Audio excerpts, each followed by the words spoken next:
I didn't pick it up again, even when it kept vibrating against the table like it had something urgent to say. The sound wasn't loud anymore, but I could still feel it through the wood, steady and persistent, like something knocking from the inside, trying to pull me back into everything I had just walked away from. I didn't move. I just sat there, letting the silence grow heavier than all the noise outside combined. The knocking at the door didn't stop either. It only changed, becoming louder, sharper, more impatient. At first, it sounded controlled, like they were still trying to pretend everything was normal.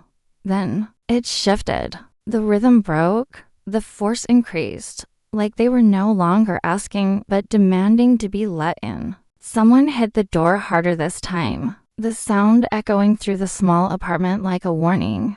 Open the door.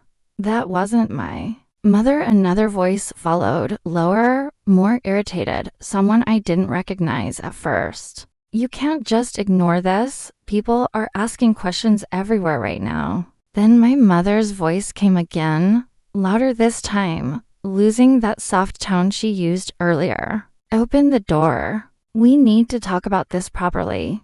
Properly. I almost smiled. Just a little. Not because it was funny, but because I finally understood what that word meant to them.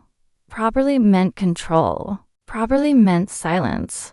Properly meant I would listen, and they would decide what happened next. I leaned back slightly, resting against the couch, my eyes still on the door. For a second, I imagined opening it, letting them in, watching them sit down again, like they belonged there, like nothing had changed. My mother would start talking first, carefully choosing her tone again. My father would stay quiet, then speak last, like his words carried more weight. Olivia would watch me. Jason would interrupt. And somehow, by the end of it, everything would be my fault again. I exhaled slowly and looked away from the door. The knocking continued, but I stopped hearing it the same way. It was just noise now. The same kind of noise I had listened to my whole life. Demanding, expecting, never asking. Never seeing me. My phone buzzed again. Then again. Then again. Even on silent, it didn't stop. I reached over, picked it up this time, and turned it face up slowly. Notifications filled the screen. More than before. Much more.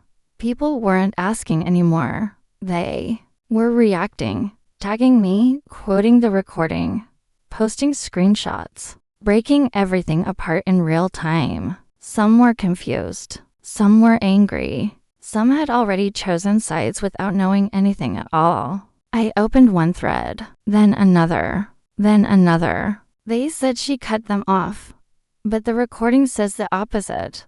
So who lied first? Why would parents say that publicly if it wasn't true?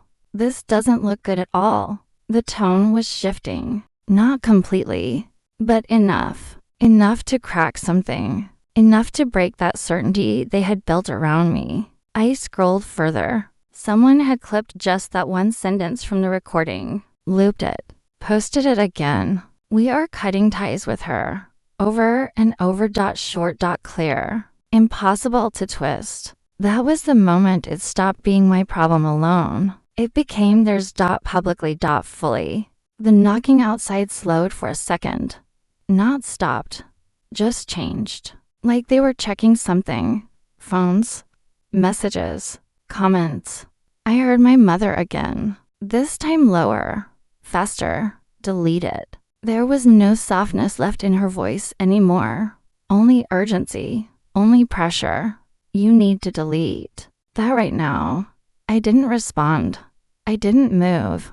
I didn't even look at the door anymore. Another voice, my father this time. You're making this worse for yourself. Worse for me. I let that sit for a second. Then I looked down at my phone again. More notifications. More comments. More people asking questions they hadn't asked before. The story was changing, and they could feel it. That was why they were here. Not because they cared, not because they regretted anything, but because they were losing control of the narrative. I leaned forward slightly and rested my elbows on my knees. For the first time, I wasn't reacting to them. They were reacting to me, and they didn't know what to do with that. Outside, the knocking came again, slower now, heavier, like each hit carried more weight than before. Open the door. My father again. Not loud this time, not angry, just firm, controlled. The way he used to speak when he thought he still had authority over everything. I didn't move. The silence inside the apartment stayed exactly where it was, untouched, unbroken. The kind of silence that didn't need to prove anything anymore. My phone buzzed again. I didn't check it this time. I already knew what it would say.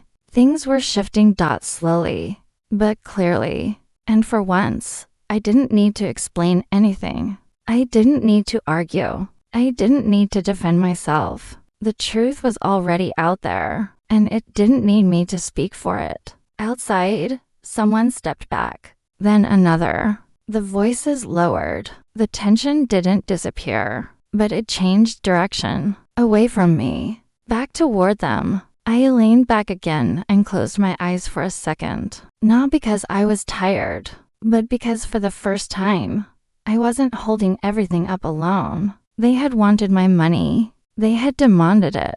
They had shamed me for not giving it. They had turned everyone against me. And all I did was give them exactly what they had said. Nothing more, nothing less. The truth. And let it speak where I never could. I opened my eyes again and looked at the door one last time. I didn't get up. I didn't answer. I didn't need to anymore. Because this time, they were the ones outside. And I was finally inside.